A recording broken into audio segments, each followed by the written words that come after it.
চব্বিশের গণ অভ্যুত্থানের অন্যতম অংশীদার ইসলামী ছাত্র আন্দোলন বাংলাদেশ কেন্দ্রীয় কমিটির আজকের এই গণজমায়েতের সম্মানিত সভাপতি, সম্মানিত প্রধান অতিথি, জনমণ্ডলী,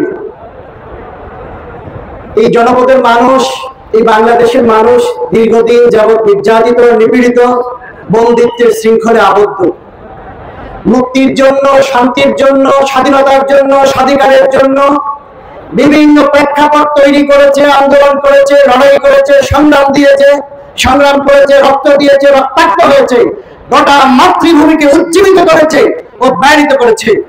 তারই শেষ স্মৃতি স্মারক হচ্ছে 24-এর গণ অভ্যুত্থান।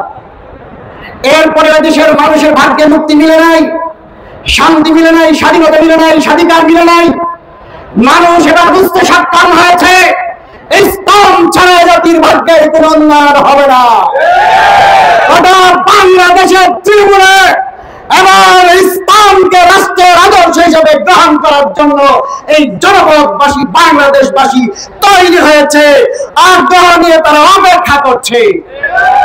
এই সব তরুণের নেতৃত্বে গোটা বাংলাদেশে ইসলামকে বিজয়ী করার চূড়ান্ত লড়াই শুরু হয়ে গেছে।